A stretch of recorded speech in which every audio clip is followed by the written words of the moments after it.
إن الحمد لله نحمده ونستعينه ونؤمن به ونتوكل عليه ونعوذ بالله من شرور أنفسنا ومن سيئات أعمالنا من يهده الله فلا مضل له ومن يضلل فلا هادي له وأشهد أن لا إله إلا الله وحده لا شريك له وأشهد أن محمدا عبده ورسوله أرسله بالهدى ودين الحق ليظهره على الدين كله ولو كره المشركون اللهم صل على محمد وعلى آل محمد كما صليت على إبراهيم وعلى آل إبراهيم إنك حميد مجيد وبارك على محمد وعلى آل محمد كما باركت على إبراهيم وعلى آل إبراهيم إنك حميد مجيد أما بعد فإن خير الحديث كتاب الله فأحسن الهدي هدي محمد صلى الله عليه وسلم وشر الأمور محدثاتها وكل محدثة بدعة وكل بدعة ضلالة وكل ضلالة في النار يا أيها الذين آمنوا اتقوا الله حق تقاته ولا تموتن إلا وأنتم مسلمون أعوذ بالله من الشيطان الرجيم بسم الله الرحمن الرحيم يا أبت إني قد جاءني من العلم ما لم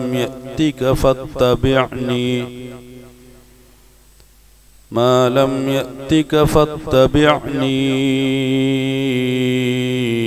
أهدك صراطا سويا يا أبت لا تعبد الشيطان إن الشيطان كان للرحمن عصيا يا أبت إني أخاف أن يمسك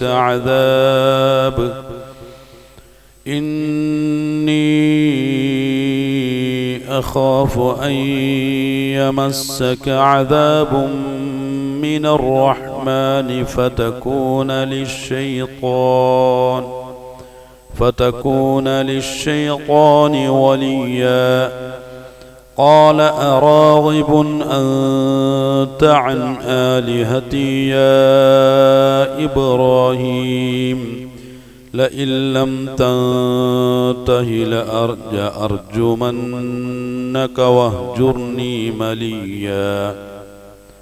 ഏറെ പ്രിയങ്കരായ സഹോദരങ്ങളെ സഹോദരിമാരെ, അള്ളാഹുവിൻ്റെ കൽപ്പന നിർദ്ദേശങ്ങളെ സഗൗരവം കണക്കിലെടുക്കണമെന്നും തഖ്വ കൊണ്ട് ജീവിതത്തെ ചിട്ടപ്പെടുത്തണമെന്നും എന്നോടും നിങ്ങളോടും ആദ്യമായി ഉണർത്തുകയാണ്. അള്ളാഹുവിൻ്റെ കൽപ്പന നിർദ്ദേശങ്ങളെ അങ്ങേയറ്റം താല്പര്യത്തോടുകൂടി ജീവിതത്തിൽ പുലർത്തുവാനും അവകളെ പ്രായോഗികവൽക്കരിച്ചുകൊണ്ട് അള്ളാഹുവിൻ്റെ തൃപ്തി സാമീപ്യം കരസ്ഥമാക്കുവാനും അള്ളാഹുവിൻ്റെ റിളയോടുകൂടി അള്ളാഹുവിൻ്റെ അടുക്കലേക്ക് കലിമത്ത് ഷഹാദ ഉച്ചരിച്ചുകൊണ്ട് യാത്ര ചെയ്യാനുള്ള വലിയ സൗഭാഗ്യം നൽകി അള്ളാഹു നമ്മെ ഏവരെയും അനുഗ്രഹിക്കുകയും ചെയ്യുമാറാകട്ടെ. 19ാമത്തെ സൂറത്തായ സൂറത്തുൽ മറിയം, അതിൻ്റെ 41 മുതലുള്ള ആയത്തുകൾ നാം ഒന്ന് പരിശോധിച്ച് നോക്കിയാൽ മഹാനായ ഇബ്രാഹിം നബി അലൈഹിസ്സലാമയെ കുറിച്ച് പഠിക്കാനുള്ള ആഹ്വാനമാണ് അള്ളാഹു നൽകുന്നത്. അതിൽ റസൂലുള്ളാഹി സ്വല്ലല്ലാഹു അലൈഹി വസല്ലമയോട് ഇബ്രാഹിം നബി അലൈഹിസ്സലാമയെ സ്മരിക്കുവാനും മനസ്സിലാക്കാനും അള്ളാഹു ആവശ്യപ്പെടുകയാണ്. 41 മുതലുള്ള ആയത്തുകളെ കുറിച്ചുള്ള ഏതാനും ചില കാര്യങ്ങൾ കഴിഞ്ഞ ആഴ്ചയിൽ നാം ചർച്ച ചെയ്യപ്പെടുകയുണ്ടായി. അവിടെ ഇബ്രാഹിം നബി അലൈഹിസ്സലാമയും പിതാവായ ആസിറും തമ്മിലുള്ള സംഭാഷണങ്ങളെയാണ് നമുക്ക് മനസ്സിലാക്കാൻ കഴിഞ്ഞത്. തുടർന്നുള്ള ചർച്ചയിൽ ഇബ്രാഹിം നബി അലൈഹിസ്സലാം വളരെ സ്നേഹത്തോടുകൂടി പ്രതീക്ഷയോടുകൂടി പിതാവിനെ വിളിക്കുകയാണ്, യാ അബത്ത്, എൻ്റെ പ്രിയപ്പെട്ട പിതാവേ. ഇവിടെ അബത്ത് എന്നുള്ള പ്രയോഗത്തെക്കുറിച്ച് നാം ഒന്ന് പരിശോധിച്ച് നോക്കിയാൽ സാധാരണ യാ അബി എന്നാണ് എൻ്റെ പിതാവേ എന്നുള്ള പ്രയോഗത്തിന് അറബിയിൽ പൊതുവിൽ പ്രയോഗിക്കാറുള്ളത്. അതിനോട് ത എന്നുള്ള ഒരു അക്ഷരം കൂട്ടിച്ചേർത്ത് യാ അബത്ത് എന്ന് പറയുന്നുവെങ്കിൽ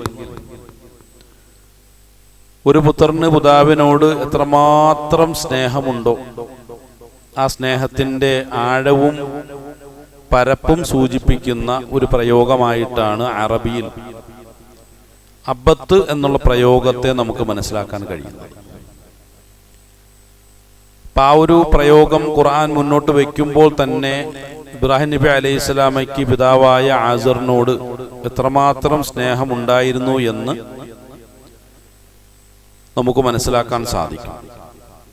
അത്രമാത്രം സ്നേഹത്തോടു കൂടിയാണ് പിതാവിനെ വിളിക്കുന്നത്. യാ അബത്ത് ഇന്നി ഖദ് ജാഅനി മിനൽ ഇൽം, എന്നിലേക്ക് പ്രത്യേകമായ ചില അറിവുകൾ വന്നെത്തിയിട്ടുണ്ട്. മാലം യഅ്തിക, എന്നാൽ താങ്കളിലേക്ക് അതെത്തിയിട്ടുമില്ല. ഫത്തബിഅനി, അതുകൊണ്ട് താങ്കൾ എന്നെ പിൻപറ്റണം. അഹ്ദിക സിറാത്തൻ സൗയ്യ, അങ്ങനെയെങ്കിൽ അഹ്ദിക, ഞാൻ താങ്കൾക്ക് കാണിച്ചു തരാം. സിറാത്തൻ സൗയ്യ, ഏറ്റവും ശരിയായ ഒരു ഹിദായത്തിന്റെ മാർഗം താങ്കൾക്ക് ഞാൻ കാണിച്ചു തരാം. ഇപ്പൊ പിതാവായ ആസിറിന്റെ അവസ്ഥ എന്താണ്? അദ്ദേഹത്തിന്റെ മതപരമായിട്ടുള്ള കാഴ്ചപ്പാടുകൾ എന്തൊക്കെയാണ് എന്ന ശരിയായ ധാരണയിൽ നിന്നുകൊണ്ടാണ് പുത്രനായ ഇബ്രാഹിം നബി അലൈഹിസ്സലാം അവിടുന്ന് ലഭ്യമായിട്ടുള്ള ഉന്നതമായ അറിവുകളെ മുൻനിർത്തിക്കൊണ്ട് പിതാവായ ആസിറിനോട് സംസാരിക്കുന്നത്. 100% പിതാവിൻ്റെ പാത അത് പിഴച്ച മാർഗമാണ് എന്ന ശരിയായ തിരിച്ചറിവോടുകൂടി. കാരണം അദ്ദേഹം ഭൗതികതയെ വല്ലാതെ ഭയപ്പെടുന്ന ഒരു മനുഷ്യനാണ്. ഈ ഭൗതികതയ്ക്കും അപ്പുറം വലിയ ആത്മീയ രഹസ്യങ്ങളുണ്ട്. ആ ആത്മീയമായ രഹസ്യമാണ് ഈ ഭൗതികതയെ പോലും ഭരിച്ചുകൊണ്ടിരിക്കുന്നത് എന്നുള്ള ശരിയായ ഒരു തിരിച്ചറിവോടു കൂടിയാണ് ഇബ്രാഹിം നബി അലൈഹി സ്വലാം ഇവിടെ സംസാരിക്കുന്നത്. പലപ്പോഴും നമുക്കില്ലാതെ പോകുന്ന ഒരു തിരിച്ചറിവും അത് തന്നെയാണ്. ധാരണകളുണ്ട്, പക്ഷെ ശരിയായ ധാരണകളാണോ? അറിവുകളുണ്ട്, ശരിയായ തിരിച്ചറിവുകളാണോ? സാധാരണ ഇസ്ലാമികമായ മേഖലകളിൽ നടത്തുന്ന ചർച്ചകളെ തുടർന്ന് ആളുകൾ പ്രതികരിക്കാറുള്ളത് എല്ലാ കാര്യങ്ങളുടെയും പിന്നിൽ അല്ലാഹുവാണ്, കാര്യങ്ങളൊക്കെ നടത്തുന്നവൻ അല്ലാഹുവാണ്, ശക്തിയും കഴിവും പ്രാപ്തിയും ഒക്കെ അല്ലാഹുവിന് മാത്രമേയുള്ളൂ എന്ന് തുറന്ന് സമ്മതിച്ചിട്ട് പോകുന്ന മനുഷ്യൻ അവന്റെ വ്യവഹാര മേഖലകളിൽ പലപ്പോഴും ഇതിനെ നിഷേധിക്കുന്നതായിട്ട് കാണാൻ കഴിയും. പ്രത്യേകിച്ചും വെള്ളിയാഴ്ചത്തെ ഒരു ഖുതുബ, ഒരു മിമ്പറിൽ നിന്നുകൊണ്ട് അത്തരം ചില പ്രഖ്യാപനങ്ങൾ നടത്താൻ കഴിയും. അതിനുശേഷം എൻ്റെ വ്യക്തി ജീവിതത്തിലേക്ക് ഞാൻ ഒതുങ്ങിക്കൂടുമ്പോൾ, എൻ്റെ പ്രായോഗികമായ ജീവിതത്തിലേക്ക് ഞാൻ കടന്നു വരുമ്പോൾ നടത്തിയ പല പ്രഖ്യാപനങ്ങളെയും എൻ്റെ വ്യക്തി ജീവിതത്തിൽ നിഷേധിക്കുന്ന ഒരവസ്ഥയും കാണാൻ കഴിയും. ഇതെന്തുകൊണ്ട് ഇത് സംഭവിക്കുന്നു എന്ന് ചോദിച്ചാൽ, ശരിയായ ധാരണകളും ശരിയായ തിരിച്ചറിവുകളും പലപ്പോഴും എനിക്ക് ഉണ്ടായിട്ടില്ല എന്നുള്ളതിൻ്റെ അടിസ്ഥാനത്തിലാണ്. ഭക്ഷണം തരുന്ന ആരാണെന്ന് ചോദിച്ചാൽ അല്ലാഹു ആണെന്ന് പറയും. എൻ്റെ ഉയർച്ച താഴ്ചകൾ, നന്മ തിന്മകൾ എല്ലാം അല്ലാഹുവിൻ്റെ തീരുമാനത്തിൽ അധിഷ്ഠിതമാണ് എന്ന് ഞാൻ പറയും. എൻ്റെ ജീവിതത്തിൽ ഉണ്ടാകുന്ന സന്തോഷങ്ങൾക്ക് പിന്നിൽ, ദുഃഖത്തിൻ്റെ പിന്നിൽ തീരുമാനം അല്ലാഹുവിൻ്റെതാണെന്ന് പറയും. പക്ഷെ എന്നാൽ ഭക്ഷണം ശരിക്കും രാവിലെ പടച്ചവൻ കൊണ്ടുവന്ന് എനിക്ക് തന്നതാണോ? അല്ലെങ്കിൽ ഉച്ചയ്ക്ക് എന്നെയും കാത്ത് പടച്ചവൻ വീട്ടിലുണ്ടോ എന്ന് ചോദിച്ചാലില്ല. അത്തരം ഒരു ചർച്ചയുടെ വേളയിൽ ഒരു കുട്ടിയോട് ചോദിച്ചു, മോന് ഭക്ഷണം തരുന്ന ആരാണ്? ഇപ്പൊ ചർച്ച ഇസ്ലാമികമാണല്ലോ, ഖുർആനിൽ അധിഷ്ഠിതമായ ചർച്ച വേളയാണല്ലോ. അപ്പൊ ആ കുട്ടി തന്ന മറുപടി അള്ളാഹു ആണെന്നാണ്. അപ്പൊ ആ കുട്ടിയോട് ചോദിച്ചു, മോനെ രാവിലെ മോന്റെ അടുക്കൽ വന്നിട്ട് അള്ളാഹു തന്നതാണോ ഭക്ഷണം? അപ്പൊ കുട്ടി ആലോചിച്ചിട്ട് പറഞ്ഞു, അതല്ല. പിന്നെന്തുകൊണ്ടാണ് അള്ളാഹു ആണ് മോന് ഭക്ഷണം തന്നത് എന്ന് പറഞ്ഞു? പലപ്പോഴും ചർച്ചകൾക്കിടയിലേക്ക് നമ്മൾ കടന്നു ചെല്ലേണ്ടതുണ്ട്. അപ്പോൾ മാത്രമേ പ്രായോഗികമായ ചിന്തകളിലൂടെ നമുക്ക് മുന്നോട്ട് പോകാൻ കഴിയുള്ളൂ. പ്രായോഗികമായ ചിന്തകളിലൂടെ മുന്നോട്ട് പോയെങ്കിൽ മാത്രമേ കേവല ധാരണകൾക്കും അറിവിനും അപ്പുറം ശരിയായ ധാരണകളിലേക്കും തിരിച്ചറിവിലേക്കും നമുക്ക് എത്തിച്ചേരാൻ സാധിക്കും. അള്ളാഹുവിനെ നിഷേധിക്കാൻ വേണ്ടിയിട്ടല്ല. അപ്പൊ സ്വാഭാവികമായും ആ ഒരു വിദ്യാർത്ഥി ഒരു അല്പം അത്ഭുതത്തോടു കൂടിയായിരിക്കും അത്തരം ചോദ്യങ്ങളെ നേരിട്ടിട്ടുണ്ടാവുക. ചോദ്യം ചോദിക്കുന്ന ഇയാൾ ഒരു നിരീശ്വരവാദിയാണോ എന്നുപോലും ചിലപ്പോൾ ചിന്തിച്ചിട്ടുണ്ടാകും. ആ പ്രായോഗിക ചിന്തയിലേക്ക് കുട്ടിയെ നയിക്കുകയാണ്. അതിനു വേണ്ടിയിട്ടാണ് അങ്ങനെ ചോദിച്ചത്. അള്ളാഹു രാവിലെ വന്നിട്ട് മോന് ഭക്ഷണം വിളമ്പി തന്നോ? അല്ല. പിന്നെ ആരാ ഭക്ഷണം തന്ന? അത് ഉമ്മിയാണ്. ഉമ്മിക്ക് ഭക്ഷണം കൊടുത്തത് പടച്ചവനാണോ? അല്ല, അതെന്റെ ഉമ്മി പാകം ചെയ്തെടുത്തതാണ്. എങ്കിൽ പടച്ചവൻ എവിടെയാണ്? അപ്പൊ കുട്ടി പറഞ്ഞു, അതിനുള്ള വിഭവങ്ങൾ നൽകിയത്, അത്ര വലിയ ഭാഷയൊന്നും ഉപയോഗിച്ചിട്ടില്ലെങ്കിലും മനസ്സിലാക്കാൻ വേണ്ടി സൂചിപ്പിച്ചതാണ്. അതിനുള്ള വിഭവങ്ങൾ നൽകിയത് അള്ളാഹുവാണ്. അള്ളാഹു എപ്പോഴാണ് വിഭവമായിട്ട് വന്നത്? മോൻ ഓർമ്മയുണ്ടോ? അപ്പൊ കുട്ടി വീണ്ടും പ്രായോഗിക ചിന്തയിലേക്ക് പോയപ്പോ പറഞ്ഞു, അല്ല, വിഭവങ്ങൾ കൊണ്ടുവന്ന് എന്റെ വാപ്പിയാണ്. അപ്പൊ പടച്ചവൻ എവിടെ? അല്ല, വിഭവങ്ങളെയൊക്കെ സൃഷ്ടിച്ച പടച്ചവനാണ്. അപ്പൊ കൃഷിക്കാരന്റെ റോൾ എന്താണ്? അപ്പൊ വീണ്ടും കുട്ടി ചിന്തിക്കുകയാണ്, അവിടെയും പടച്ചവനില്ലല്ലോ. വിഭവങ്ങൾ ഇതെല്ലാം തയ്യാറാക്കിയിട്ടുള്ള കൃഷിക്കാരനാണല്ലോ. കാരണം കൃഷിക്കാരൻ വിത്തിട്ടു, അത് മുളച്ചു, ആ ചെടികളിൽ നിന്നും അതിന്റെ ഫലങ്ങൾ ലഭിച്ചു. അതിനെയാണ് വിഭവങ്ങൾ എന്ന് പറയുക. അങ്ങനെ പരിശോധിച്ചു നോക്കുമ്പോ ഇവിടെ ഒന്നും അള്ളാഹുവിനെ കാണാനില്ല. അവസാനം ആ ഒരു ചർച്ചയും ചിന്തയും പഠനവും മുന്നോട്ട് പോയപ്പോഴാണ് മനുഷ്യർക്കൊന്നും ഇടപെടാൻ കഴിയാത്ത മേഖലയിലുള്ള അള്ളാഹുവിന്റെ സാന്നിധ്യത്തെ ശരിയായ ധാരണയുടെയും തിരിച്ചറിവിന്റെ അടിസ്ഥാനത്തിൽ ഒരു കുട്ടി മനസ്സിലാക്കുന്നത്. അത്രമാത്രം ഒരു ചർച്ച നമുക്കിടയിൽ ഉണ്ടോ എന്ന് ചോദിച്ചാൽ ഇല്ല. പരമ്പരാഗതമായി ഈ ഒരു അന്ധമായ കാഴ്ചപ്പാടും മുന്നോട്ട് വെച്ചുകൊണ്ട് ഞാനിങ്ങനെ പോയിക്കൊണ്ടിരിക്കുമ്പോൾ ഇസ്ലാമികമായിട്ടുള്ള തത്വങ്ങൾ പറയുന്നിടത്തും അതിൻ്റെ ആശയങ്ങൾ പറയുന്നിടത്തും ഞാൻ പറയും എല്ലാം അള്ളാഹുവാണ് നടത്തിക്കൊണ്ടിരിക്കുന്നത്. എന്നാൽ എൻ്റെ പ്രായോഗിക ജീവിതത്തിലേക്ക് പോകുമ്പോൾ പലപ്പോഴും അതേ അള്ളാഹുവിനെ തന്നെ, ഏതൊരു അള്ളാഹുവിനെയാണോ ഞാൻ സ്ഥാപിച്ചത് അതേ അള്ളാഹുവിനെ തന്നെ പലപ്പോഴും ഞാൻ നിഷേധിക്കുന്നതായിട്ട് കാണാൻ കഴിയും. ഇതെന്തുകൊണ്ട് സംഭവിക്കുന്നു? ഇത് തന്നെയല്ലേ ആസിറും ചെയ്തിട്ടുള്ളത്. ആസിർ കുറച്ച് നിഷ്കളങ്കമായിട്ട് പറഞ്ഞു എന്ന് മാത്രം, ഞാനൊരൽപ്പം കപടതയോടുകൂടി പറയുന്നു മാത്രം. അതാ ഞാനും ആസിറും തമ്മിലുള്ള വ്യത്യാസം. ഞാൻ ഇവിടെ ഇരുന്നു കൊണ്ട് പ്രഖ്യാപിക്കും, എൻ്റെ വ്യക്തി ജീവിതത്തിൽ പോകുമ്പോൾ ആരും അറിയാതെ അതിനെ സമർത്ഥമായി നിഷേധിച്ചുകൊണ്ടേയിരിക്കും. അപ്പൊ നിഷേധിക്കാനുള്ള കാരണങ്ങൾ എൻ്റെ മനസ്സ് തന്നെ, എൻ്റെ മനസ്സാക്ഷി തന്നെ എന്നോട് ചോദിക്കുമ്പോൾ സമർത്ഥമായ ന്യായീകരണങ്ങൾ ഞാൻ കണ്ടെത്തും. അതിന് ഭൗതികതയെ ഞാൻ കൂട്ടിപ്പിടിക്കും, സാഹചര്യങ്ങളെ ഞാൻ കൂട്ടിക്കൊണ്ടുവരും. നിലവിലുള്ളത് എന്നൊക്കെ പറഞ്ഞിട്ട് കാലഘട്ടത്തെയൊക്കെ കൂട്ടിക്കൊണ്ടുവന്നിട്ട് ഞാൻ എന്ത് ചെയ്യും? സമർത്ഥമായിട്ട് അതിനുള്ള ന്യായീകരണങ്ങളും കണ്ടെത്തും. അതോടുകൂടി എൻ്റെ കാര്യങ്ങളൊക്കെ ഏതാണ്ട് തീരുമാനമായിട്ടുണ്ട്. അപ്പൊ ഞാൻ മിടുക്കനായി, ഞാൻ ബുദ്ധിമാനായി, ഞാൻ ഒരു പ്രായോഗികനായി. ഫലത്തിൽ എന്താണ് സംഭവിച്ചെന്ന് ചോദിച്ചാൽ അള്ളാഹുവിനെ എന്നോ നിഷേധിച്ചു കളഞ്ഞു. ഞാനും ആസിറും തമ്മിലുള്ള വ്യത്യാസം എന്താണെന്ന് ചോദിച്ചാൽ, ആസിർ എന്നേക്കാൾ കുറച്ചുകൂടി ഓപ്പണായിട്ട് കാര്യങ്ങൾ സംസാരിക്കുന്ന ഒരാൾ എന്നുള്ള നിലയ്ക്കും ഞാൻ വളരെ കുതന്ത്രത്തോടു കൂടി കാര്യങ്ങൾ സംസാരിക്കുന്ന ഒരു വ്യക്തി എന്നുള്ള നിലയ്ക്ക് ചെറിയ വ്യത്യാസം ഉണ്ടെന്ന് മാത്രം. ഫലത്തിൽ ദൈവനിഷേധത്തിന്റെ വിഷയത്തിൽ ഞാനും അദ്ദേഹം തമ്മിൽ വലിയ വ്യത്യാസങ്ങളൊന്നും ഇല്ല എന്ന് ആ ഖുർആനിക ആയത്തിനോട് സംവദിച്ചാൽ എനിക്ക് കൃത്യമായ രൂപത്തിൽ മനസ്സിലാക്കാൻ കഴിയും. ഇല്ല എങ്കിലോ ഞാനിങ്ങനെ വാദിച്ചുകൊണ്ട് എൻ്റെതായിട്ടുള്ള ന്യായീകരണങ്ങളുമായിട്ട് അങ്ങനെ ജീവിച്ചു കൊണ്ടേയിരിക്കും. അവസാനം മലായിക്കത്ത് വന്നിട്ട് അള്ളാഹുവിന്റെ അടുക്കലേക്ക് യാത്ര ചെയ്യാനുള്ള സമയമായി എന്ന് പറയുമ്പോൾ അവിടെ ആത്മീയമായ ഒരു ബാധ്യതയുണ്ട്. ഷഹാദത്ത് ചൊല്ലിക്കൊണ്ടായിരിക്കണം, ഒരു മുസ്ലിം ആയിക്കൊണ്ടായിരിക്കണം ആ ഒരു യാത്രയ്ക്ക് ഞാൻ തയ്യാറെടുക്കേണ്ടത്.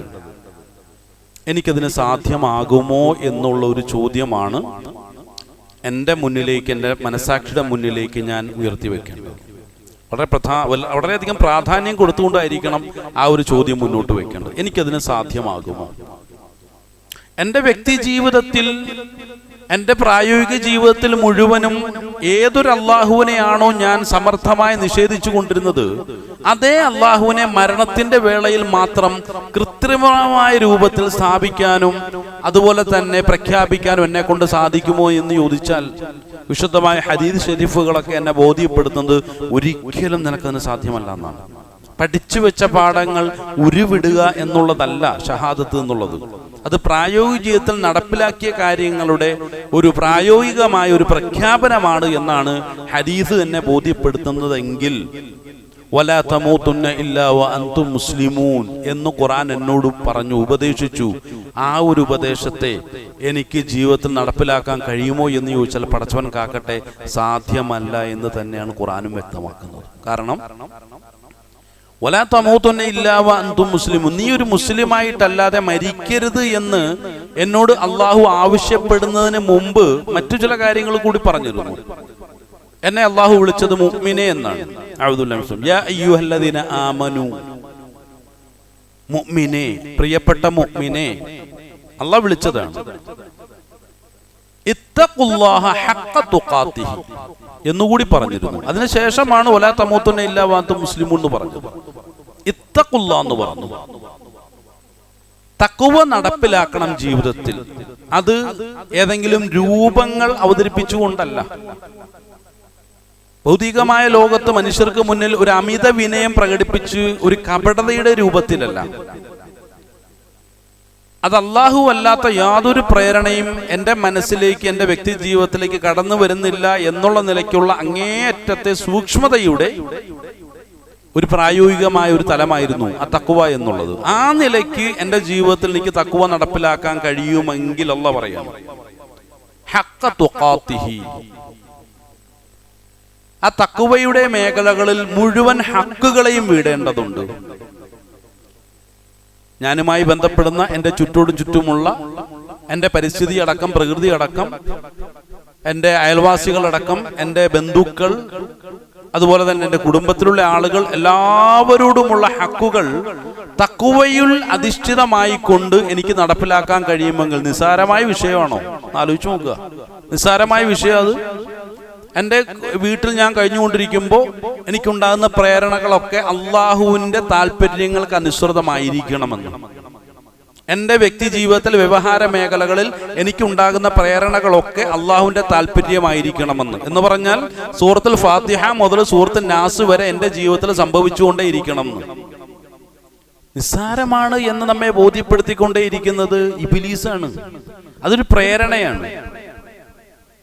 അപ്പൊ ആ കേവല പ്രേരണയിൽ മതിമറന്നിട്ടാണ് ഞാൻ ജീവിക്കുന്നതെങ്കിൽ ഞാൻ ആരെയാണ് അനുസരിച്ചുകൊണ്ടിരിക്കുന്നത്? ഞാൻ പിശാചിനെയാണ് അനുസരിച്ചുകൊണ്ടിരിക്കുന്നത്. ഞാൻ ആർക്ക് വേണ്ടിയിട്ടാണ് എൻ്റെ ജീവിതത്തിൽ നിലകൊള്ളുന്നത്? പിശാചിന് വേണ്ടിയിട്ടാണ്, സംശയമൊന്നുമില്ല. പക്ഷെ അള്ളാഹുവിന് വേണ്ടിയിട്ടാണെങ്കിൽ സൂറത്തുൽ ഫാത്തിഹ മുതൽ സൂറത്തുൽ നാസ് വരെ എൻ്റെ ജീവിതത്തിൽ സംഭവിച്ചുകൊണ്ടേയിരിക്കണം. അതാണ് ഹഖ്ക തുഖാതിഹി എന്ന് പറയുന്നത്. എല്ലാവരോടുമുള്ള ഹക്കുകൾ വിടണം. അത് അള്ളാഹുവിന്റെ നിർദ്ദേശപ്രകാരവും താല്പര്യപ്രകാരവും മാത്രമായിരിക്കണം എന്നർത്ഥം. ജീവിതത്തെ അതീവ ഗൗരവത്തോടുകൂടി വിലയിരുത്തേണ്ട ഒരു സന്ദർഭമാണത്. അങ്ങനെ വരുമ്പോ എന്റേതായിട്ടുള്ള ന്യായീകരണങ്ങൾക്കൊന്നും എൻ്റെ ജീവിതത്തിൽ യാതൊരു സാധ്യതയില്ല, യാതൊരു സ്ഥാനവും ഇല്ല. അള്ളാഹുവിന്റെ താല്പര്യം മാത്രമേ അവിടെ ഉണ്ടാകാൻ പാടുള്ളൂ എന്നുള്ളതാണ്. സുബ്ഹാനല്ലാഹ്. അപ്പൊ ഈ ഒരു തലത്തിലുള്ള ഒരു ജീവിതത്തിലേക്ക് കടന്നു വരാൻ ആസിർ എന്നുള്ള പിതാവിനോട് അങ്ങേയറ്റം സ്നേഹത്തോടു കൂടി ഇബ്രാഹിം നബി അലൈഹിസ്സലാം പറയുമ്പോൾ അതിലേക്ക് പെട്ടെന്ന് അങ്ങോട്ട് കടന്നു വരാൻ സാധിക്കുമോ എന്ന് ചോദിച്ചാൽ ഞാൻ പറയും പെട്ടെന്ന് അങ്ങോട്ട് കഴിയില്ല കേട്ടോ എന്ന് പറയും. കാരണം ഈ യാ അയ്യുഹല്ലദീന ആമനൂ തഖുല്ലാഹ ഹഖ്ക തുഖാതിഹി ഇതെന്റെ ജീവിതത്തിൽ നടപ്പിലാക്കണം എന്ന് പറഞ്ഞാൽ ഞാൻ കുറെ ന്യായീകരണങ്ങൾ പറയുമല്ലോ. അതങ്ങനെ സാധിക്കുമോ? പെട്ടെന്ന് സാധിക്കുമോ? കഴിയില്ലല്ലോ, എനിക്കൊരുപാട് പ്രശ്നങ്ങളുണ്ട് ഇവിടെ എന്നൊക്കെ പറഞ്ഞിട്ട് അതിലേക്ക് കടന്നു വരാതിരിക്കാനുള്ള കുറെ ന്യായീകരണങ്ങൾ ഞാൻ കണ്ടെത്തും. എല്ലാം ഭൗതികമാണ്. അപ്പൊ ഈ ഭൗതികമായ ന്യായീകരണങ്ങൾ പറഞ്ഞുകൊണ്ട് ഒരു മുസ്ലിമായി തന്നെ കഴിഞ്ഞുകൂടാനുള്ള തെറ്റായിട്ടുള്ള ശ്രമം നടത്തിക്കൊണ്ടിരിക്കുന്ന എൻ്റെ ശൈലിയും ഇബ്രാഹിം നബി അലൈഹി സ്വലാമിന്റെ പിതാവായ ആസറിന്റെ ശൈലിയും തമ്മിൽ വലിയ വ്യത്യാസമുണ്ടോ എന്ന് ചോദിച്ചാൽ വലിയ വ്യത്യാസമൊന്നുമില്ല. കാരണം ഞാൻ ജീവിക്കുന്ന എൻ്റെ ജീവിത പശ്ചാത്തലം അതാണ് വ്യക്തമാക്കിക്കൊണ്ടിരിക്കുന്നത്. ദുനിയാവ് എന്നാണ് പറയുക. എന്താണ് ദുനിയാവിന്റെ ഒരു പ്രത്യേകത? നമ്മളത് നിരീക്ഷിച്ചു നോക്കുക. നന്നായിട്ട് നമ്മുടെ ദുനിയാവിനെ, നമ്മുടെ ചുറ്റുപാടിനെ നമ്മളൊന്ന് നിരീക്ഷിച്ചു നോക്കുക. എന്താണ് അതിന്റെ സ്വഭാവം? അത് നമ്മെ ബോധ്യപ്പെടുത്തിക്കൊണ്ടേയിരിക്കുന്ന എന്താണ്? അനുനിമിഷം ദുനിയാവ്, ഈ ഭൗതികത എന്നെ ബോധ്യപ്പെടുത്തിക്കൊണ്ടേയിരിക്കുന്ന യാഥാർത്ഥ്യം എന്താണ്? നിന്റെ എല്ലാ കാര്യങ്ങളും നടത്തുന്നത് നിന്റെ ചുറ്റോട് ചുറ്റുമുള്ള ഞങ്ങളൊക്കെയാണ്.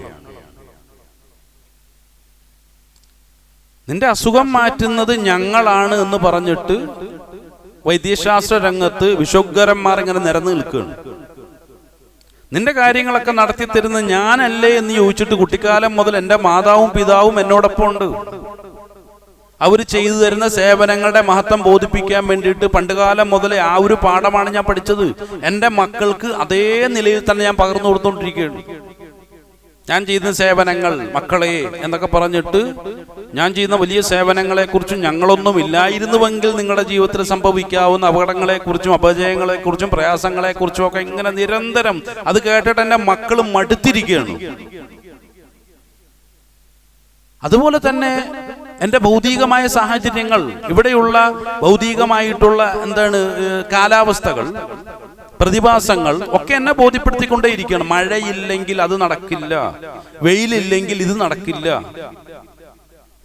കാറ്റില്ലെങ്കിൽ അതൊന്നും നടക്കില്ല.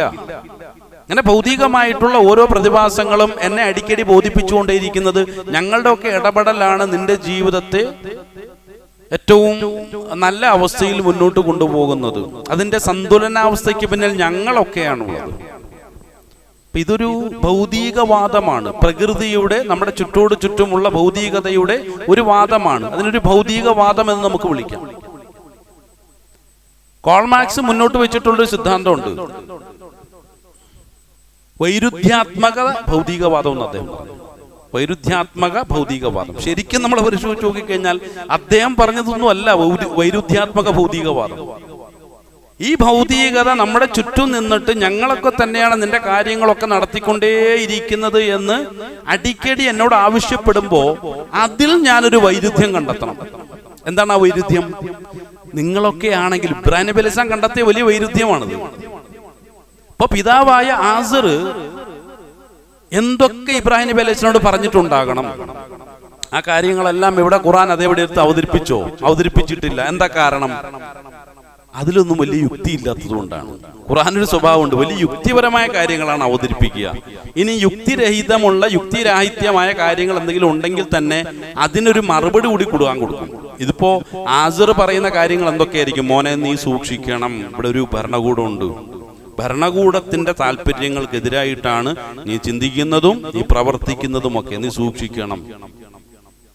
അപ്പോൾ എൻ്റെ നോട്ടത്തിൽ അത് വളരെ യുക്തിഭദ്രമായൊരു വാദമല്ലേ? ശരിയല്ലേ? ഭരണകൂടത്തെ നമ്മളൊന്ന് ഭയക്കണമല്ലോ, ഭരണകൂടത്തെ നമ്മളൊന്ന് പരിഗണിക്കണമല്ലോ, അല്ലെങ്കിൽ എൻ്റെ കാര്യം വല്ലാത്ത കഷ്ടപ്പാടിലും ദുരിതങ്ങളിലും പ്രയാസങ്ങളിലും ഒക്കെ ആയിത്തീരില്ലേ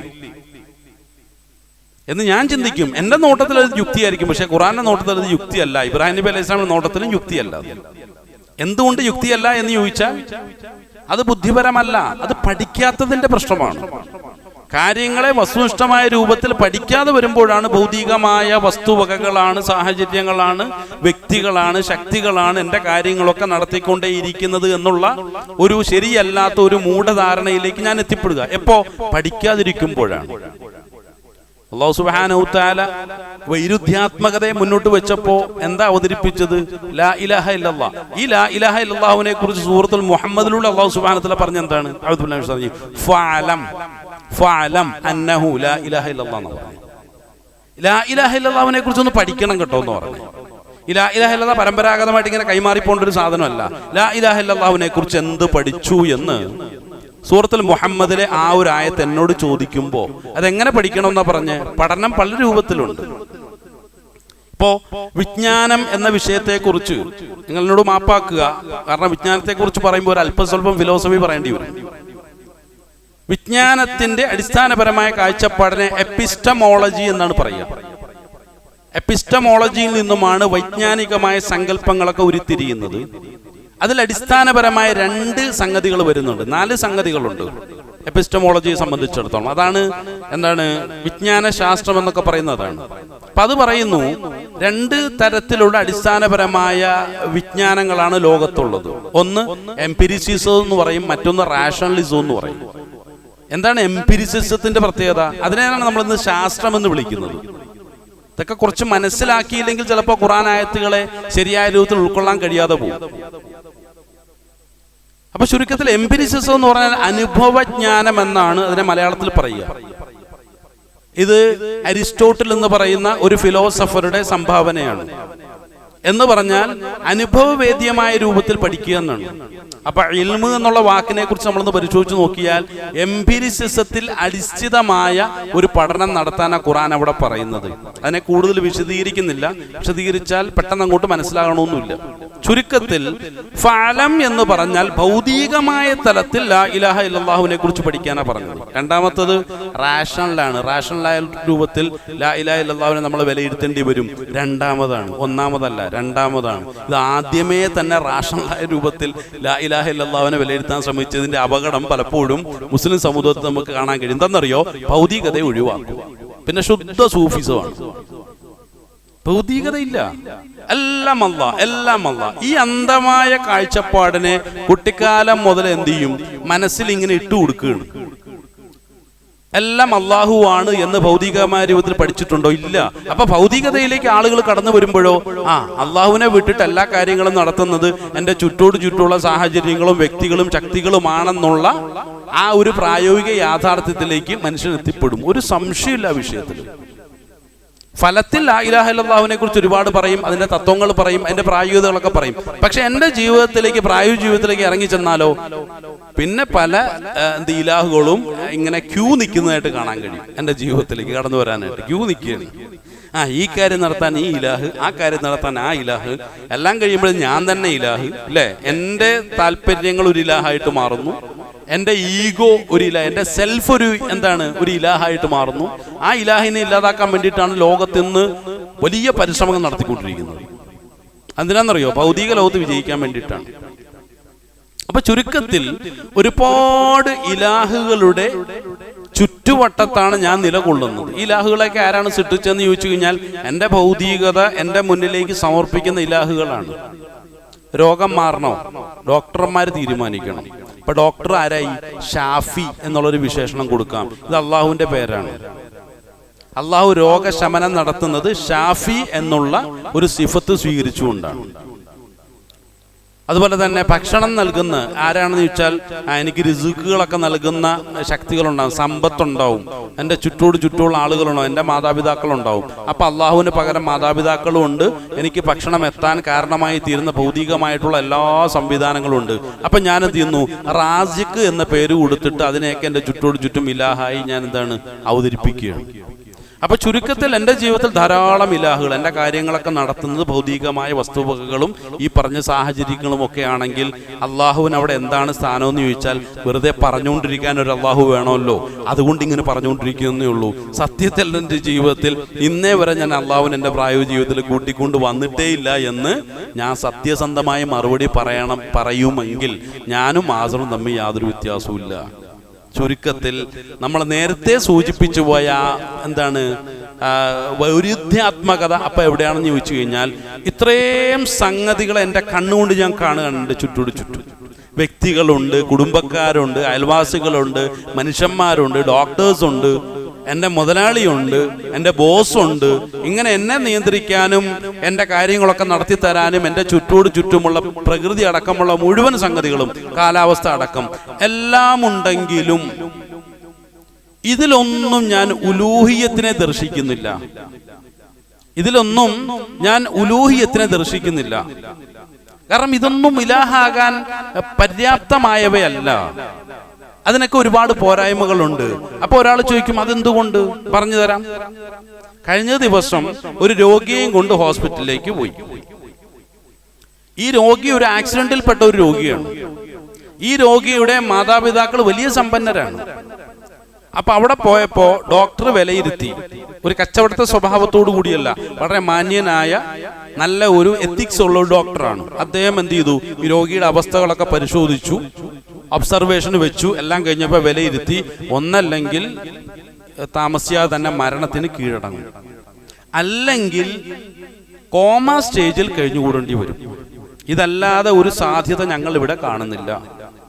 അപ്പൊ ഈ മാതാപിതാക്കൾ എന്ത് ചെയ്തു, ഈ റിപ്പോർട്ട് കേട്ടിട്ട് പൊട്ടിക്കറിഞ്ഞ് ഡോക്ടറുടെ അടുത്തേക്ക് ഓടിപ്പോയിട്ട് എന്ത് ചെയ്തു, ബ്ലാങ്ക് ചെക്ക് കൊടുത്തിട്ട് പറഞ്ഞു, കോടിക്കണക്കിന് ആസ്തിയുള്ളവരാ ഞങ്ങൾ, ഞങ്ങളുടെ ആ മോനെ, പഠിച്ചുകൊണ്ടിരിക്കുന്ന മോനാണ്, നല്ല പ്രായമാണ്, അപ്പൊ മോനെ ഒന്ന് തിരിച്ചു തരണം, എത്ര കോടി വേണമെങ്കിൽ എഴുതിയെടുത്തോളൂ.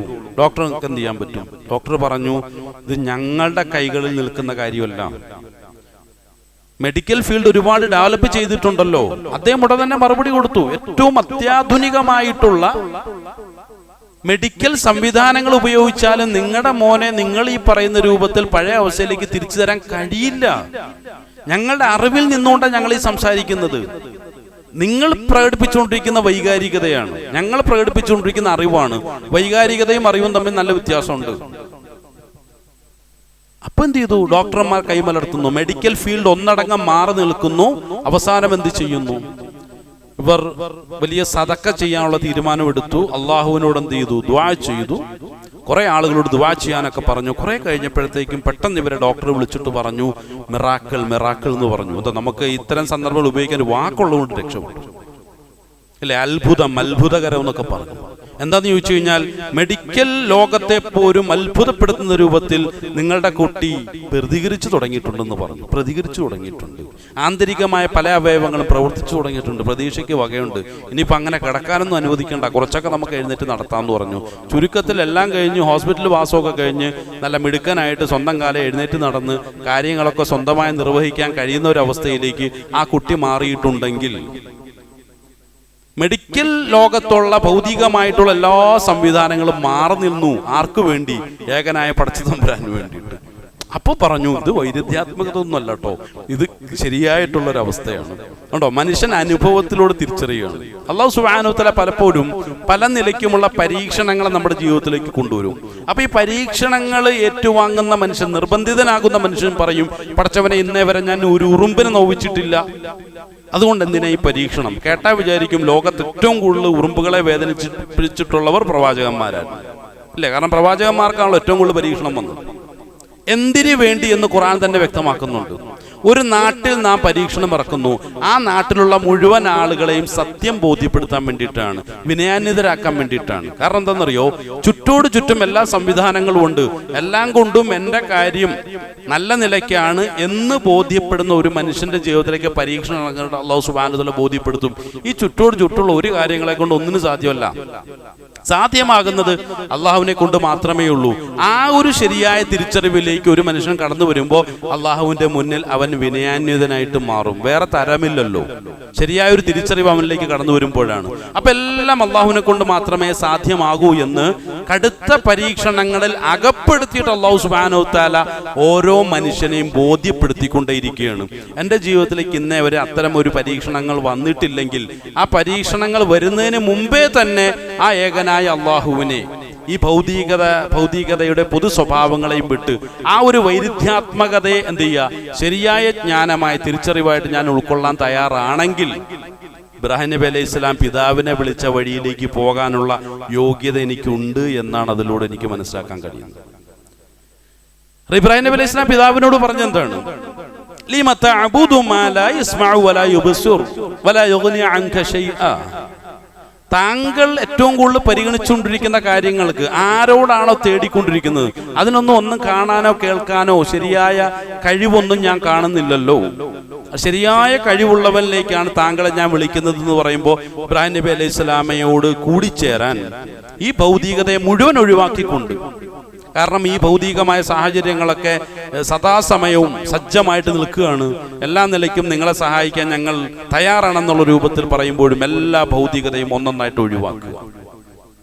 ആദ്യം എന്ത് ചെയ്യണം? നമ്രൂദിനെ ഒഴിവാക്കുക. നമ്രൂദ് നീ പോവും. കാരണം എന്താണെന്ന് ചോദിച്ചു കഴിഞ്ഞാൽ എൻ്റെ അള്ളാഹുവാണ് രാജാതിരാജൻ. മാലിക്കുൽ മുൽക്ക് എന്ന് പറയുന്ന എൻ്റെ അള്ളയാണ്. അതുകൊണ്ട് മോദി പോ, അമിത്ഷാ പോ, മറ്റുള്ളതെല്ലാം മാറി നിൽക്ക്.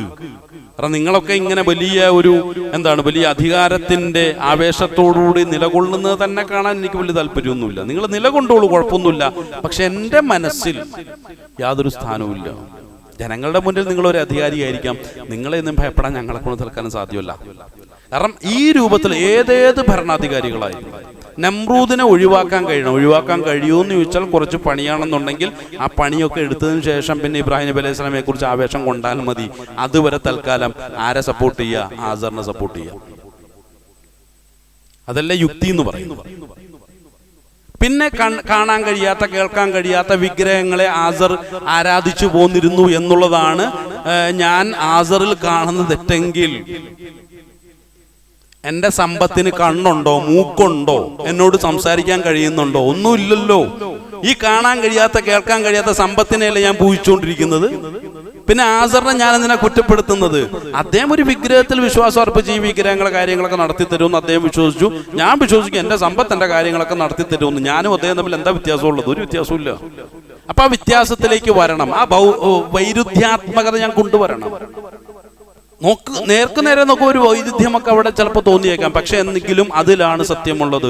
ആ ഏകന ഈ ഭൗതിക സാഹചര്യങ്ങൾ മുഴുവൻ എന്നെ സഹായിക്കാം, എനിക്ക് അനുകൂലമായി നിലനിൽക്കുമ്പോഴും ഭൗതിക സാഹചര്യങ്ങളെ നിങ്ങൾക്കൊന്നും ചെയ്യുക സാധ്യമല്ല. എൻ്റെ വ്യക്തി ജീവിതത്തിൽ എൻ്റെ അള്ളാഹയെ കൊണ്ട് മാത്രമേ സാധിക്കൂ എന്നുള്ള ശരിയായ ധാരണയിലേക്ക് ഞാൻ കടന്നു വരുമ്പോൾ എനിക്ക് ആരോടൊപ്പം ചേരാൻ സാധിക്കും? ബഹുമാന്യനായ ഇബ്രാഹിം നബി അലൈഹി സ്വലാമോടൊപ്പം ചേരാൻ സാധിക്കും എന്നുള്ളതാണ്. അതാണ് അദ്ദേഹം പറഞ്ഞത് ശരിയായ അറിവ് എന്ന് പറഞ്ഞത്. ഇതാണ് ശരിയായ അറിവ്. ഈ ഭൗതികമായ വസ്തുക്കളൊക്കെ സദാസജ്ജമായി നിൽക്കുമ്പോഴും ഒന്നും ചെയ്യുക സാധ്യമല്ല. ഏകനായ അള്ളാഹുവിന്റെ തീരുമാനപ്രകാരം മാത്രമേ ഈ വസ്തുക്കൾക്കൊക്കെ ഒന്ന് ചലിക്കുക പോലും സാധ്യമാവുകയുള്ളൂ. അള്ളാഹ് പറഞ്ഞില്ലേ, ഒരു ഇല വീഴണമെങ്കിൽ അള്ളാഹ് തീരുമാനിക്കണം എന്ന് പറഞ്ഞു. ആ യഥാർത്ഥ ജ്ഞാനത്തിലേക്കും തിരിച്ചറിവിലേക്കും കടന്നു വരണം. കാരണം എനിക്ക് കിട്ടിയിട്ടുള്ള അറിവ് അതാണ്. ആ അറിവിലേക്ക് താങ്കൾ ഇതുവരെയും എത്തിയിട്ടില്ല എന്ന് ഇബ്രാഹിം നബി അലൈഹി സ്വലാം പറയുമ്പോൾ ഞാൻ എന്നെ പരിശോധിച്ചു നോക്കണം. എനിക്ക് ശരിക്കും അറിവ് കിട്ടിയോ? എൻ്റെ ജീവിതത്തെ മുൻനിർത്തിക്കൊണ്ട് ഞാൻ പരിശോധിച്ചു നോക്കണം. ഈ ഇബ്രാഹിം നബി അലൈഹി സ്വലാം പറയുന്ന ശരിയായ ആ ഒരു അറിവ് എനിക്ക് കിട്ടിയിട്ടുണ്ടോ ഇല്ലയോ? കിട്ടിയിട്ടുണ്ടെങ്കിൽ എന്ത് ചെയ്യാം? ഇബ്രാഹിം നബി അലൈഹി സ്വലാം ചേരാൻ എന്നെ കൊണ്ട് സാധിക്കും എന്നുള്ളതാണ്. ചിന്തിക്കാനുള്ള നല്ല തൗഫീക്ക് നൽകി അള്ളാഹു നമ്മെ എവരെയും അനുഗ്രഹിക്കുമാറാകട്ടെ.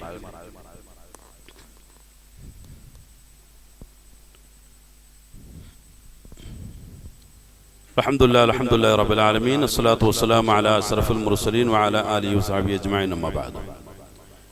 ഇബ്രാഹിം നബി അലൈഹി സ്വലാം പിതാവിനെ ശരിയായ അറിവിൻ്റെ മേഖലയിലേക്ക് കൂട്ടിക്കൊണ്ടുവരാനുള്ള വലിയ പരിശ്രമങ്ങൾ നടത്തിക്കൊണ്ടിരിക്കുകയാണ്.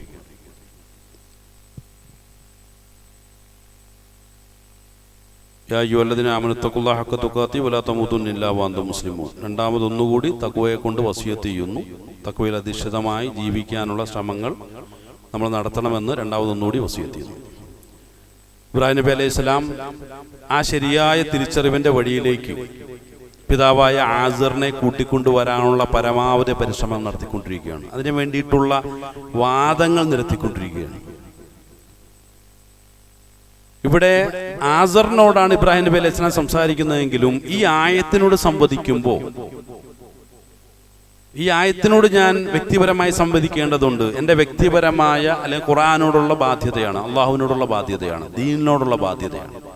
ആ ബാധ്യത നിർവഹിക്കുന്ന പക്ഷം എന്നോടാണല്ലോ ഇബ്രാഹിം നബി അലൈഹി സ്വലാം സംവദിച്ചുകൊണ്ടിരിക്കുന്നത്. ഇനിയിപ്പോൾ പിതാവിനെ കുറിച്ച് ചർച്ച ചെയ്തിട്ട് കാര്യമില്ല. ജീവിച്ചിരിക്കുന്ന വ്യക്തി ഞാനാണ്. ഇബ്രാഹിം നബി അലൈഹി സ്വലാം വലിയൊരു യാഥാർത്ഥ്യമാണെങ്കിൽ, അദ്ദേഹത്തിന്റെ കാഴ്ചപ്പാടുകൾ അതുപോലെ തന്നെ യാഥാർത്ഥ്യമാണെങ്കിൽ, ഈ യാഥാർത്ഥ്യങ്ങളുമായി ബന്ധപ്പെടുന്ന നിലവിലുള്ള എൻ്റെ ജീവിതവുമായിട്ടാണ്. അല്ല മരണപ്പെട്ടു പോയ ആസറിനെ കുറിച്ച് ഇനി ചർച്ച ചെയ്തിട്ട് കാര്യമില്ലല്ലോ. ഇതെനിക്കുള്ളതല്ലേ. എനിക്ക് വേണ്ടിയിട്ട് അല്ലാഹു സുബ്ഹാനഹു തആല എൻ്റെ റസൂലായ ആദരവായ റസൂലുള്ളാഹി സ്വല്ലല്ലാഹു അലൈഹി വസല്ലം ഇറക്കപ്പെട്ട വചനങ്ങളല്ലേ, ആയത്തുകളല്ലേ. അപ്പൊ ഇതുകൊണ്ട് എനിക്കല്ലേ പ്രയോജനം ഉണ്ടാകേണ്ടത്. എങ്കിൽ ഇവിടെ ആസറിന്റെ സ്ഥാനത്ത് നിൽക്കാൻ ഞാൻ തയ്യാറാകുക എന്നുള്ളതാണ്. ഇബ്രാഹിം നബി അലൈഹി സ്വലാം പറയാണ്, താങ്കൾക്ക് വന്ന് കിട്ടിയിട്ടില്ലാത്ത ശരിയായ അറിവ് എനിക്ക് കിട്ടിയിട്ടുണ്ട്. ആ അറിവിലേക്ക് താങ്കൾ വരാമോ എന്ന് ചോദിച്ചാൽ ഞാൻ എന്ത് പറയും? ഞാൻ പറയുമോ, ഇബ്രാഹിമേ എനിക്കാണ് അതിനേക്കാൾ വലിയ അറിവൊക്കെ ഉള്ളത്, എൻ്റെ പ്രായോഗിക ജീവിതത്തെക്കുറിച്ച് നിങ്ങൾക്കറിയില്ലാത്തത് കൊണ്ടാണ്, അതുകൊണ്ട് എന്ത് ചെയ്യണം, എന്നോട് ഇങ്ങനെയുള്ള വലിയ വർത്തമാനങ്ങളൊന്നും താങ്കൾ പറയരുത് എന്ന് വേണമെങ്കിൽ പറഞ്ഞിട്ട് പതുക്കെ അവിടെ നിന്ന് ഒഴിഞ്ഞു മാറി ഒരു കപടനായിട്ട് ജീവിക്കാൻ സാധിക്കും എന്നുള്ളതാണ്. അള്ളാഹു കാക്കുമാറാകട്ടെ. ആ ഒരു അവസ്ഥയല്ല എനിക്ക് ശരിയായ ഒരു മുവഹിദായി ജീവിക്കണം, ഒരു മുത്തഖിയായി ജീവിക്കണം, ഒരു മുഖ്ലിസായി ജീവിക്കണം, ഒരു മുഅ്മിനായി ജീവിക്കണം, ഒരു മുസ്ലിമായി ജീവിക്കണം, ഒരു മുഹ്സിനായി ജീവിക്കണം എന്നാണെങ്കിൽ ഇബ്രാഹിം നബി അലൈഹി സ്വലാം പറഞ്ഞ ആ ഒരു വിഷയത്തെ വസ്തുനിഷ്ഠമായ രൂപത്തിൽ ഞാനൊന്ന് പഠിക്കേണ്ടതുണ്ട്. ഇവിടെ പ്രധാനമായിട്ടും പറഞ്ഞത് ഇൽമിനെ കുറിച്ചാണ്. ഇൽമ് എന്ന് പറയുമ്പോൾ ഭൗതികമായ സാഹചര്യത്തെ മുൻനിർത്തിക്കൊണ്ട് ആദ്യം ഞാൻ വിഷയത്തെ ഒന്ന് പഠിക്കണം. ശരിയല്ലേ എന്നുള്ളതാണ്. ശരിയല്ലേ? ഭൗതികമായിട്ടുള്ള അനുഭവങ്ങൾ എന്നെ ബോധ്യപ്പെടുത്തിക്കൊണ്ടേയിരിക്കുന്നത് എന്താണ്? കൃഷിക്ക് വളരെ അത്യാവശ്യമായൊരു സംഗതിയാണ് മഴ. പക്ഷേ കൃഷി നാശത്തിന് കാരണം മഴയാകുമ്പോഴോ? അപ്പൊ അതല്ലല്ലോ ഇവിടുത്തെ പ്രശ്നം. അല്ലാഹു സുബ്ഹാനഹു വതആല ഖുർആനിൽ അങ്ങനെ ഒരു പ്രയോഗം നടത്തിയിട്ടുണ്ടല്ലോ. ആകാശത്ത് നിന്നും നാം വെള്ളം മഴയെ ഇറക്കുന്നു, ഒരളവിന്റെ അടിസ്ഥാനത്തിലാണ്. അങ്ങനെയെങ്കിൽ ജനങ്ങൾക്കത് ഗുണമാണ്. ഇനി അളവ് തെറ്റിക്കഴിഞ്ഞാലോ ജനങ്ങൾക്ക് നാശമാണ്. ഏത് കൃഷിയെയാണോ ഈ മഴ വന്നിട്ട് സജീവമാക്കേണ്ടത്, അതേ മഴ തന്നെ വന്നിട്ട് കൃഷിക്ക് മരണം സൃഷ്ടിക്കുകയാണ് ചെയ്യുന്നത്. സുബ്ഹാനല്ലാഹ്. ഈ രൂപത്തിൽ ഓരോരോ വിഷയങ്ങളെയും എടുത്തു ഞാൻ പഠിച്ചാൽ എന്നെ സഹായിക്കാമെന്ന് പറഞ്ഞ പല ആളുകളും അവരുടെ മാറി വരുന്ന സാഹചര്യം അനുസരിച്ച് എന്നെ സഹായിക്കാൻ കഴിയില്ല കേട്ടോ എന്ന് അവരുടെ നിസ്സഹായത എന്നോട് പ്രകടിപ്പിക്കുമ്പോൾ ശരിക്കും എന്നെ സഹായിക്കേണ്ടത് അല്ലാഹല്ലേ? അപ്പം മറ്റുള്ള ഈ ഭൗതികമായ വസ്തുക്കളുടെ സാധ്യത എന്താണെന്ന് ചോദിച്ചു കഴിഞ്ഞാൽ അല്ലാഹു സുബ്ഹാനഹു വതആലയ്ക്ക് ഒരു സുന്നത്തുണ്ട്. സുന്നത്തിന്റെ അർത്ഥം നടപടിക്രമം. അല്ലാഹു സുബ്ഹാനഹു വതആലയ്ക്ക് ഒരു നടപടിക്രമമുണ്ട്. എന്താണ് നടപടിക്രമം? ഭൗതികമായ വസ്തുക്കളെ മുൻനിർത്തിക്കൊണ്ടാണ് അല്ലാഹു സുബ്ഹാനഹു വതആല കാര്യങ്ങളൊക്കെ നടത്തിക്കൊണ്ടിരിക്കുന്നത്. എന്ന് പറയുമ്പോൾ അള്ളാഹുവാണ് കാര്യങ്ങളെല്ലാം നടത്തിക്കൊണ്ടിരിക്കുന്നത്. പക്ഷേ ഭൗതികമായ സാഹചര്യങ്ങളിലൂടെയാണ് അള്ളാഹു ഈ കാര്യങ്ങളൊക്കെ നടത്തുന്നതെന്ന് പറയുമ്പോൾ ഈ ഭൗതികമായ വസ്തുക്കൾ കേവലം പരീക്ഷണങ്ങളാണ്. എൻ്റെ ചിന്തകളും എൻ്റെ കാഴ്ചപ്പാടും എൻ്റെ വിശ്വാസവും അതിൽ മാത്രം ഒതുങ്ങി പോകുമോ എന്നുള്ള ഒരു പരീക്ഷണ ലോകത്താണ് ഞാൻ നിലകൊള്ളുന്നത്. അതുകൊണ്ട് എന്ത് ചെയ്യണം? അതിൻ്റെ പിന്നിലുള്ള ഏകനായ അള്ളാഹുവിനെ സ്മരിക്കാനും അവന് ശുക്ർ ചെയ്യാനും അവനെ മാത്രം ആരാധിച്ച് അവനെ മാത്രം ഇബാദത്ത് ചെയ്തുകൊണ്ട് എൻ്റെ ജീവിതത്തെ സജീവമാക്കാനും ഞാൻ പരിശ്രമിക്കണം എന്നുള്ളതാണ് ഇബ്രാഹിം നബി അലൈഹി ഇസ്ലാമിക്ക് വന്നു കിട്ടിയ ആ ഒരു ഇൽമ് നമ്മെ ബോധ്യപ്പെടുത്തിക്കൊണ്ടിരിക്കുന്നത്. അപ്പൊ ആ ഒരു അർത്ഥത്തിലേക്ക് ഇബ്രാഹിം നബി അലൈഹി ഇസ്ലാമിയുടെ ജീവിതത്തെ കുറിച്ച് പഠിക്കാൻ അള്ളാഹ് പറയുകയാണ്. കൂടുതലായി നമ്മൾ പഠിക്കണം. പഠിച്ചാൽ മാത്രമേ നമ്മുടെ ജീവിതത്തെ നമുക്ക് വ്യാഖ്യാനിക്കാൻ കഴിയുള്ളൂ, നമ്മുടെ ജീവിതത്തെ നമുക്ക് മനസ്സിലാക്കാൻ കഴിയുള്ളൂ. കേവലം ആവേശങ്ങൾക്കും അപ്പുറം ആഴത്തിലുള്ള ഒരു പഠനമാണ് നമ്മൾ ഓരോരുത്തരും നടത്തുന്നത്. അല്ലാഹു സുബ്ഹാനഹു വതആല അതിനുള്ള ശരിയായ ബോധവും ചിന്തയും നല്ല അവസരങ്ങളും നൽകി നമ്മളെല്ലാവരെയും കബൂൽ ചെയ്യുമാറാകട്ടെ. നമ്മളിൽ നിന്ന് വന്നുപോയിട്ടുള്ള വലുതും ചെറുതുമായ മുഴുവൻ പാപങ്ങളെ അള്ളാഹുവിൻ്റെ മഹത്തായ ഫദ്ല് കൊണ്ട് വിട്ടുകൊടുത്ത് മാപ്പാക്കി തരുമാറാകട്ടെ. ലോകത്ത് കഷ്ടപ്പാടുകൾ ദുരിതങ്ങൾ അനുഭവിക്കുന്ന എല്ലാ മുസ്ലിമീങ്ങളെയും എല്ലാവിധ പ്രയാസങ്ങളിൽ നിന്നും അള്ളാഹു കരകയറ്റി അനുഗ്രഹിക്കുമാറാകട്ടെ. വിശേഷിച്ച ഫലസ്തീൻ മുസ്ലിമീങ്ങൾക്ക് അള്ളാഹു സമാധാനം സമാശ്വാസം കൊടുത്ത് അനുഗ്രഹിക്കുമാറാകട്ടെ. നല്ലൊരു പരിഹാരം കൊടുത്ത് അനുഗ്രഹിക്കുമാറാകട്ടെ. ലോകത്ത് മുസ്ലിമായി പോയതിൻ്റെ പേരിൽ ജയിലുകളിൽ കഴിയുന്ന പ്രയാസങ്ങൾ അനുഭവിക്കുന്ന മുഴുവൻ മുസ്ലിമീങ്ങളെയും എല്ലാവിധ പ്രയാസങ്ങളിൽ നിന്നും അള്ളാഹു കരകയറ്റി പരിപൂർണമായ സമാധാനവും സമാശ്വാസവും പരിഹാരം കൊടുത്ത് അനുഗ്രഹിക്കുമാറാകട്ടെ. നമ്മളിൽ നിന്ന് മരണപ്പെട്ടു പോയിട്ടുള്ള മുഴുവൻ ആളുകളുടെയും ഖബറുകളെ അള്ളാഹു വിശാലമാക്കുകയും മഗ്ഫിറത്തും റഹ്മത്തും കൊടുത്ത് അനുഗ്രഹിക്കുകയും ചെയ്യുമാറാകട്ടെ. പെട്ടെന്നുള്ള മരണങ്ങളിൽ നിന്നും മാരകമായ രോഗങ്ങളിൽ നിന്നും എല്ലാവിധ ബലാ മുസീബത്തുകളിൽ നിന്നും പ്രകൃതി ക്ഷോഭങ്ങളിൽ നിന്നുമൊക്കെ അള്ളാഹു നമ്മളെയും നമ്മുടെ കുടുംബത്തിലുള്ള നാട്ടിലുള്ള മുഴുവൻ ആളുകളെയും കാത്തുരക്ഷിച്ച് അനുഗ്രഹിക്കുമാറാകട്ടെ. മുസ്ലിം ലോകത്തെ അള്ളാഹു അനുഗ്രഹിക്കുമാറാകട്ടെ. നഷ്ടപ്പെട്ട ഇസ്സത്തിനെ ഖുർആന്റെ ഹദീസിന്റെയും തിരിച്ചറിവിന്റെ വഴിയിലൂടെ തിരിച്ചെടുക്കാനുള്ള തൗഫീഖും താഖത്തും കൊടുത്ത് മുസ്ലിം ലോകത്തെ അള്ളാഹു അനുഗ്രഹിക്കുമാറാകട്ടെ. اللهم اغفر للمؤمنين والمؤمنات والمسلمين والمسلمات الأحياء منهم والأموات ربنا آتنا في الدنيا حسنة وفي الآخرة حسنة وقنا عذاب النار آمين برحمتك يا أرحم الراحمين والحمد لله رب العالمين.